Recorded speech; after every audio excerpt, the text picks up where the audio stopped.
Hello, everyone. Welcome to Danger in Delaware. From being the first state to sign the Constitution to being the home of the current Commander-in-Chief, Delaware has a wide and vast history for such a small state. Delaware is known by a number of nicknames: the First State, the Diamond State, or the Small Wonder. And Delaware is wondrous. It has sandy beaches and historic buildings. You can venture past the dunes of Rehoboth Beach, and a few miles down the road visit Swannendale Museum, commemorating the first settlement in Delaware. Delaware is packed full of history, and I, admittedly, don't know as much about it as I could. I do have a unique perspective on Delaware. I was born and raised in Lower, Slower Delaware. There are only 3 counties in Delaware: 2 below the canal and 1 above. The lower 2 counties are affectionately known as Lower Slower, deleting the word Delaware. Sussex County has many farms, with chicken houses liberally dotting the landscape. Kent County still has farmlands, but overall it's not quite as rural as Sussex County, but pretty close. Then you hit the Chesapeake and Delaware Canal, the C&D. This cuts a wide swath through the state. Above the canal is more urban, and I have had the pleasure of living there as well, meeting my husband and having my first child while I lived there. To go back a few years, during college, I lived in a suburb of New York. It was funny at the time because I was literally the only Delawarean there. It was an extremely small college, so the Baltimoreans adopted me. People loved my accent, though. I don't think I have one. And I was asked on multiple occasions where in New England was Delaware. I felt like Bill and Ted landing in Delaware. But after college, financially, I could not live in New York, and I came back home to Lower Slower, eventually finding my way to Wilmington, then back to my hometown. Living in Wilmington, though, was sort of a compromise between the quiet of Lower Slower and the bustle of New York. So I'm going to explore the dangers that lurk in this small state. These dangers can run from unbelievable crimes, heart-pounding nor'easters, tropical storms, hurricanes, tornadoes, even an occasional earthquake, and unexploded World War II munitions. Before I begin, I'd like to provide a disclaimer that this podcast reflects my personal interest in true crime and tragedies and the exploration of how an event occurred. I mean no disrespect to any parties mentioned in the podcast. I have obtained facts for this information through all publicly available sources from the internet, YouTube, and any other documentaries available. In some cases, personal observations about the area or knowledge about certain areas may be discussed. This podcast is produced for informational purposes, and as I have gleaned the information from publicly available sources, I cannot guarantee that everything is accurate, complete, or valid. I or my podcast cannot be held responsible for any errors, misinformation, and time delays, such as there are further updates after the publication of this podcast. Some topics may not be suitable for children. Parental discretion is advised. So, let's explore some of the dark events that are generously sprinkled throughout Delaware history. So where to begin? Let's go back almost 30 years to a case that I find almost unbelievable. A case that came about because of so many decisions, though small and what would normally be inconsequential, changed the lives of a whole family. Please join me for Decision and Drive, the unbelievable tale of Dorothy Donovan and her son Charles Holden. So, what would you do? Let's set the scene. It's dark. A late night of work has left you tired. You have a relatively short drive home, heading to your trailer home a few miles away. You make a decision to stop at a fast food restaurant, a Hardee's. By the way, this Hardee's fast food restaurant is literally a stone's throw away from my late great-aunt Norma's store. It's now a Verizon. But I used to love stopping there. She would sometimes give me something small. But back to the story. Standing at the counter, you wait for your food, reflecting on your day, which ended with your work shift at 11 p.m.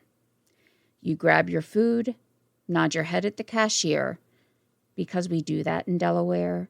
When I went off to college in New York and I nodded my head at someone passing on the sidewalk, my newly formed native New Yorker friends grabbed me, and all at once 3 young women were talking at an ever-increasing speed and volume, incredulous that I had the nerve to nod at the man passing by me. But I digress. So, you're enjoying the relative quiet that will seem alien to this town at about the same time next month. The Delaware State Fair takes over the small town of Harrington in late July, with seemingly more visitors packing into the town each night of the fair than for the rest of the year combined. You take a long drink from the fast food cup, hoping that the cool liquid will help ease the weighty mugginess. It doesn't work. On a night like this, the soda cup has already started to sweat, and the once sweet drink is now watery, diluted to the point of almost being unrecognizable as soda. It's only been a few minutes, with you sitting in your car, putting off going home, hoping that you can get some relief from the heat. June 22nd, 1991, was warm and muggy like any other night this time of year. Then you see him, a man. He's approaching your truck. You're unsure why. What does he want? Does he need directions? Remember, this is 1991. No one could just take out a phone and search for a place. So thoughts are racing through your mind before you even know what he wants. You just hope that your night isn't derailed. You just want to relax, but you've always been taught to be kind, neighborly. But this can sometimes put yourself in an enviable position. You also don't know the man's situation. He could be desperate, no matter what. Desperate enough to steal, or desperate to get somewhere. Okay, put this in a little bit more of context and expand upon what I said a few moments ago. This is 1991. Cell phones were not to be found. There was no such thing as Uber, and in Lower Slower, below the Chesapeake and Delaware Canal, it could be miles and miles before you got anywhere. There are no readily available taxis. In Lower Slower, we do what we can to help our neighbors, and everyone, even though we might not have met them yet, were our neighbors. I think things may have changed since then, and we might not be as neighborly as before, and this may just have been a catalyst for that. So, some of what I just said is a backdrop for what's about to happen to Charles Holden and his family. The man approached Holden's vehicle. He let him know that he had a family emergency and he needed to get to Georgetown, which is in the southernmost county of Delaware, Sussex County. They were currently in Harrington, which was in the middle county of Kent. It was lucky for the man that Holden was headed a little bit south. Besides no Ubers, nor any direct public transit, there was a possibility that you would drop the stranger far away from anywhere he wanted to go, far away from most residential areas, still leaving the man to find his way in the dark, amongst the dark country roads with no discernible shoulder, cars speeding around the curves with only a field or a ditch to take cover if one of the cars didn't see you. Holden told the man that he couldn't drive him all of the way, but he could take him part way there. The man agreed. And I'm just going to interject here. Knowing the roads and distance between towns in Delaware, and with the foreknowledge that there will be a farmhouse involved, I have to wonder about the man's acceptance of this ride. None of the sources that I found discussed this, but looking at this through Charles's eyes, I might have asked myself why this man is okay with being driven part of the way. While this may take him closer to his destination, it may leave him in an even worse position. The stranger would need to get out of the truck in the middle of nowhere, with even less chance that he will find someone to take him the rest of the way to Georgetown.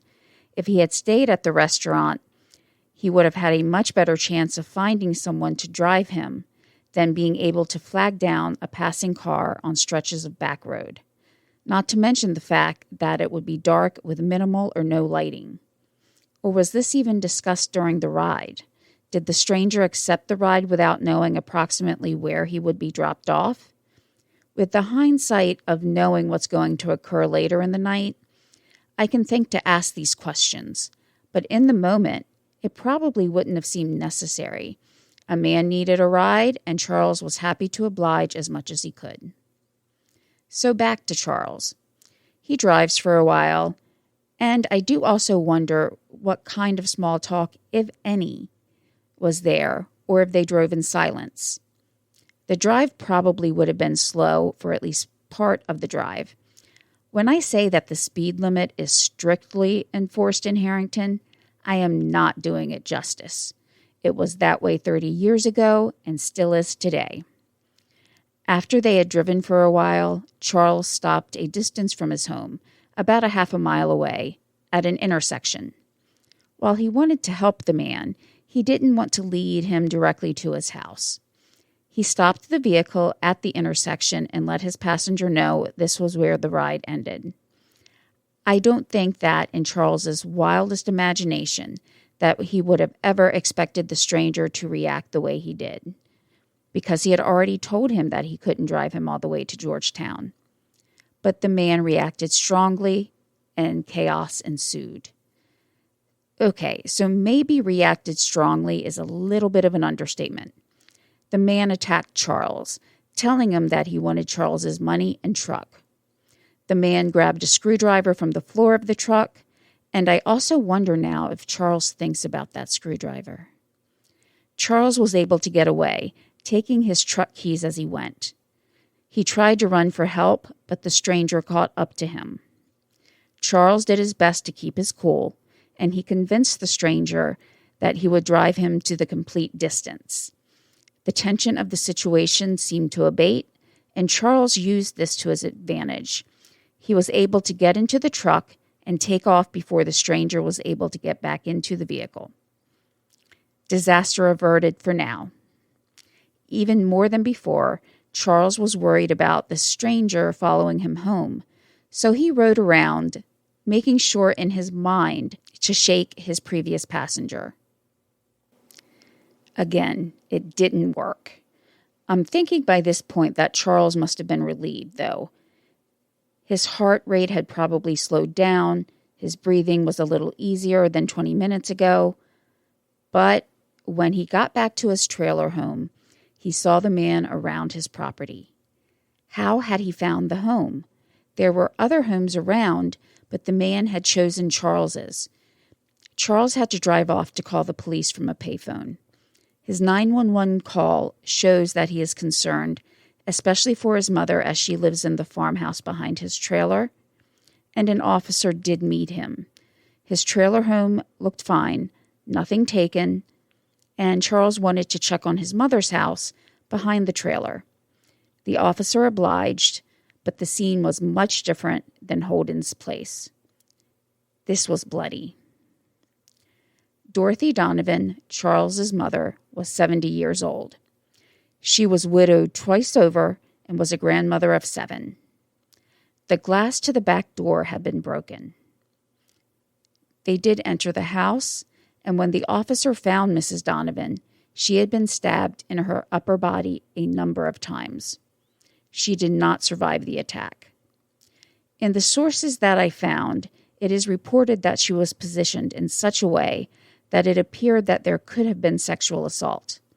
Was this a motive? The medical examiner soon determined that it was not, so her body had been posed, possibly as a red herring. There also did not seem to be anything missing, so if robbery was a motive, that didn't make sense. If nothing was missing, this had to be personal, right? A few aspects of the scene made it seem so. Mrs. Donovan had been stabbed multiple times, and the attack showed a rage. This was normally seen in personal attacks, not random ones. Also, a pillow was placed over her head. Covering the face is also done in many personal attacks, as the perpetrator does not want to look into the face of his or her victim.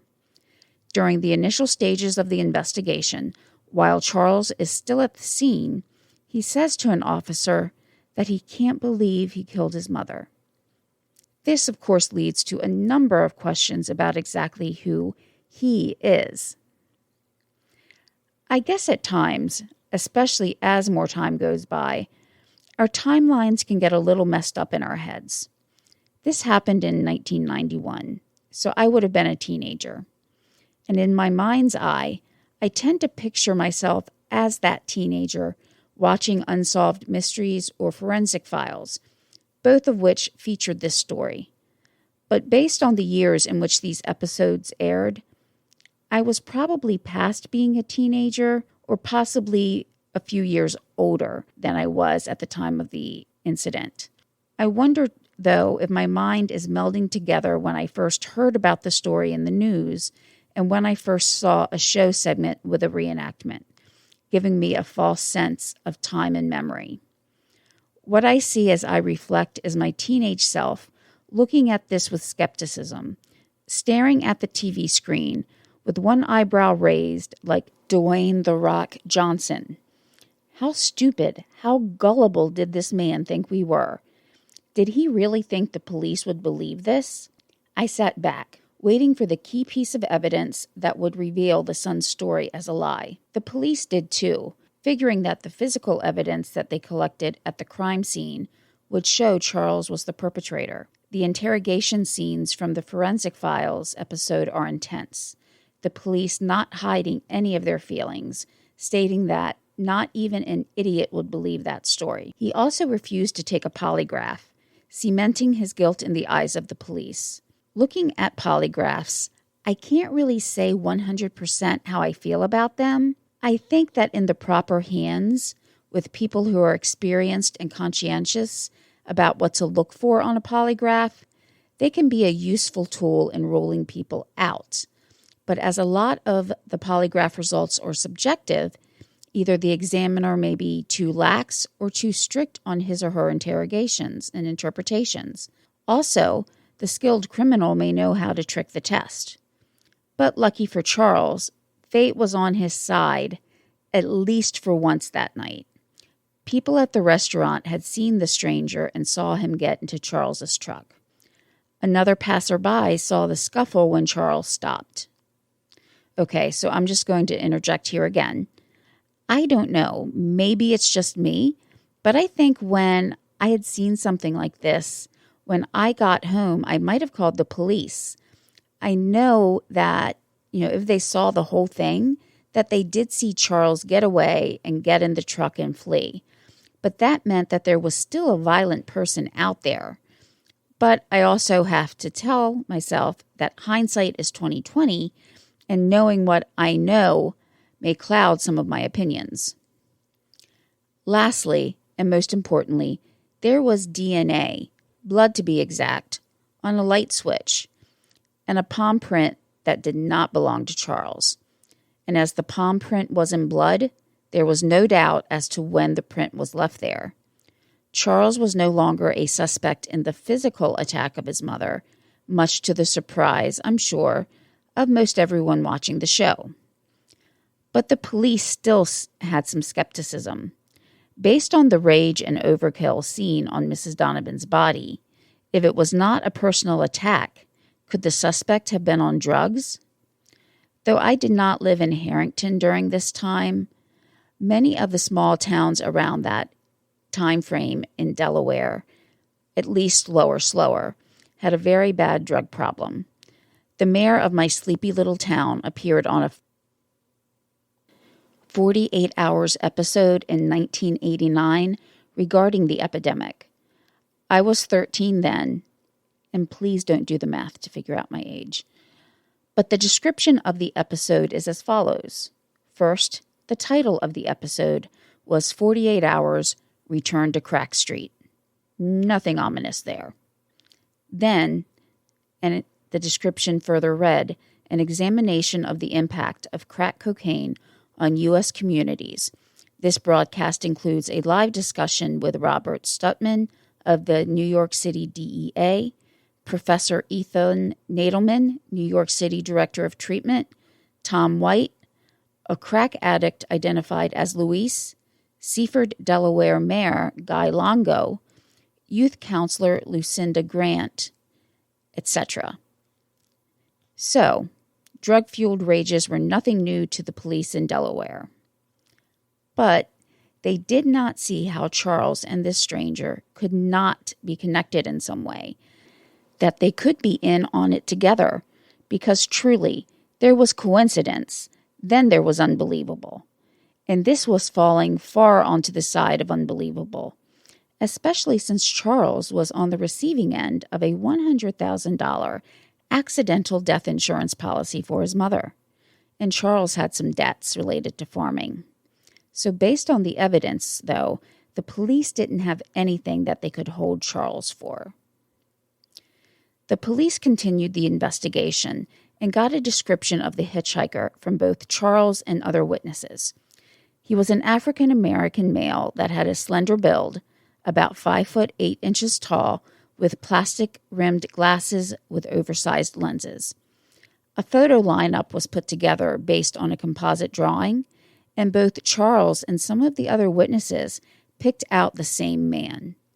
But, again, much to the surprise of the detectives, this man was ruled out based on the physical evidence that they had. I'm not going to say this man's name. While he did have a mugshot indicating that he had been arrested at least once before, he was definitely not guilty of this crime, and I don't want to put an innocent man's name out there.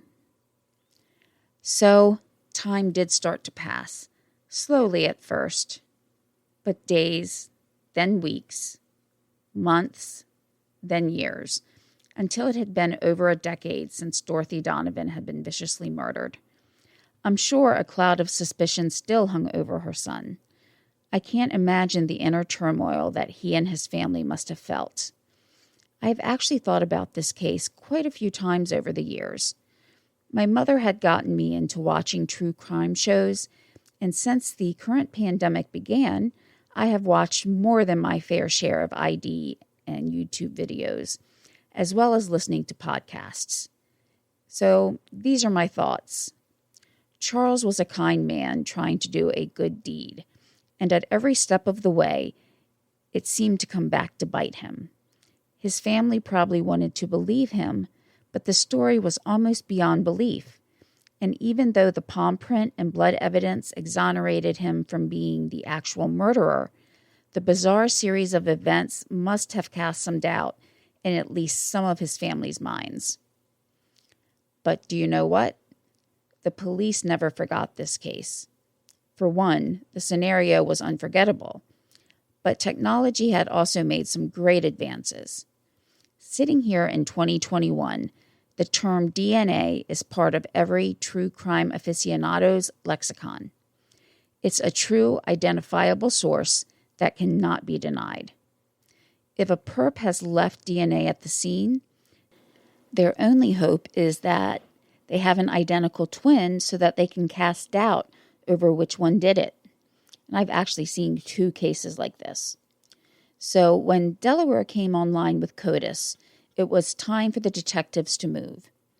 CODIS is a nationwide database for DNA, so law enforcement can put information and DNA into CODIS to try to find a match.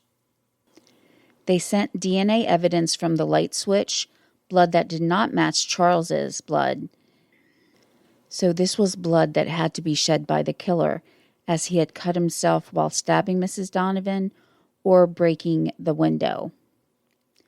Approximately a week later, the detectives got the call. There was a match, an exact match. Gilbert Cannon, a one-time resident of Harrington, Delaware, but now living in Delmar, Maryland. By the way, half of Delmar is in Delaware. The other half is in Maryland. I forget how old I was when I had a duh moment and it just hit me. Delaware, Del, Maryland, Mar. So, Delmar. But again, I'm getting a little off topic. Cannon was in the system for a prior drug arrest and had been in prison. One article did say that he had been in prison for a murder before, but that was only one article. It was not mentioned in the 2 videos that I reviewed, so I cannot 100% confirm this. Based on the timing, though, I would find that hard to believe.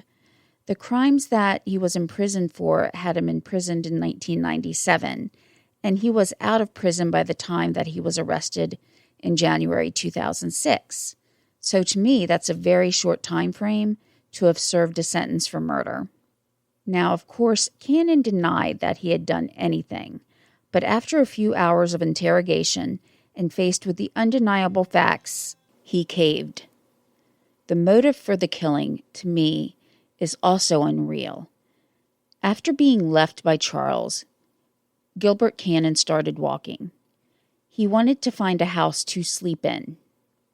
Yes, he was looking for a house to sleep in, a house to break into to sleep. Every other house that he passed had lights on. Dorothy's was the first house he came upon whose lights were out. The sound of breaking glass awoke Dorothy. This surprised Cannon. But truly, though, he thought that just because lights were out, the house was vacant.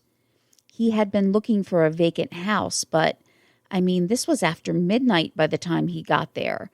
So he didn't just think that people would be asleep, and that's why the lights were out. But then again, he was high on cocaine, is what he admitted to. So his thought process may not have actually been normal at that time. So once Mrs. Donovan awoke, Cannon was afraid that she could ID him. So he killed her, stabbing and stabbing and stabbing the elderly woman with Charles's screwdriver. The one that he picked up from the floor of the truck to attack Charles was used to kill Charles's mother. Cannon said he was high on cocaine, so that is the only reason that I can ever think of why he thought lights out meant vacant house after midnight. That has never made sense to me. In order to avoid the death penalty, he struck a deal to serve life in prison. But most importantly, in his confession, he fully exonerated Charles, fully clearing him and corroborating the events as Charles had stated. In fact, Cannon was not even aware that the woman he killed was the mother of the man that gave him a ride, and he was surprised by this. The 30th anniversary of this crime is coming up. This makes me wonder what would have happened if this crime took place in 1961, not 1991. Would the detectives have kept the blood sample on file? Would they have known to? The thought of using DNA in crime scene investigations was what seemed light years away. Would there have been fewer cars around so no one would have witnessed the attack on Charles? Would the Hardee's restaurant have been there in 1961? Or if it was there, would it be open that late for Charles to stop at? If not, where else could he have gone? Or would he have just ended up going home? Harrington is a somewhat sleepy town now, so if this had taken place in 1961 instead of 91, would any restaurant have been opened? And most importantly, would there have been a cocaine epidemic in this area? Or would it have been another drug? Or possibly would there have been no drugs at all? And please know in this next section that I'm not saying that Charles should doubt any of his decisions or feel remorse. He was just trying to help someone, but that someone took the desire to help and used it to try to obtain an end that he never actually got that night. At least as far as I can tell, he did not get cocaine. So along with the true crime genre, I like to listen to aircraft and engineering catastrophes. In many, if not most, of these cases, there is a series of actions or decisions that ultimately lead to a fate. These actions and decisions are not done with an intent to harm in most cases, but a tragedy never happens in a vacuum, and a number of things normally need to be done at just the right or wrong times for that tragedy to occur. So we have to look at decisions. Decisions to give someone a ride, to not take the hitchhiker or take the hitchhiker the full way, on where to drop the hitchhiker off, of leaving a screwdriver on the floor of the truck, on driving around for about 20 minutes to not lead the stranger to your home. All innocent decisions, with the initial one born out of a willingness to help another man. Decisions to take drugs, to search out more drugs, to try to hitchhike, to accept a ride knowing that the driver could not take you the whole way, to attack a good Samaritan, to pick up the screwdriver, which way to turn when walking, to try to find a place to sleep, and deciding on a house that he thought was vacant. All decisions fueled by a desire to feed a habit, and ultimately his decision to kill an innocent woman, to shatter a family. Charles seemed to be a good man. No one in his family deserved to go through the horror that they lived through, and the fear that Dorothy must have felt during this time is unimaginable. I feel so much for Charles. I'm sure this night replays in his mind. He was just a hard-working man who tried to do a fellow man a favor. I did see a partial interview with Dorothy's daughter, Charles's sister, and she did mention that it was a relief to know that Charles was not connected to Gilbert Cannon. So this makes me feel for him even more. At family events, did people look at him with suspicion, or did they welcome him with open arms? Was the family split? There's really not a lot of information on that, but just based on regular family dynamics, in most cases, I would have to think that at least a couple people had suspicions, especially with the life insurance policy. So I'm extremely glad that Cannon fully exonerated Charles to his family so that everybody can live with the knowledge that Dorothy's son had absolutely nothing to do with the murder, and all he was trying to do was a good deed. So here ends the first episode of Danger in Delaware. I hope to put out a new podcast once every 2 weeks. These cases do take a lot of research, but I do enjoy unraveling the mystery and puzzle pieces that led to a certain tragedy or outcome. If you do have a case that is connected to Delaware and you would like to see me feature it, please email me at DangerinDelaware@gmail.com. I hope to start putting together social media over the next few weeks, and that way we can keep up with other true crime events, not just those that are happening in Delaware. If you liked this podcast, please subscribe. Also, if you're listening on Apple iTunes, please leave a review. Even though for right now, iTunes is not allowing me to upload the podcast, but I'm going to desperately be trying to upload it there. But it is definitely available on Google, Stitcher, Amazon, and a few other podcatchers. I will leave the links to any of those episodes in the description of this podcast so that when you do review it, if you want to listen to it in a different format, those will be linked to it. I really appreciate the opportunity to share these stories and try to get a better understanding of our thought processes, of what some people will do in certain situations, and examining the puzzle pieces that put a story together. Thank you again, and I'll talk to you in a couple of weeks. Bye.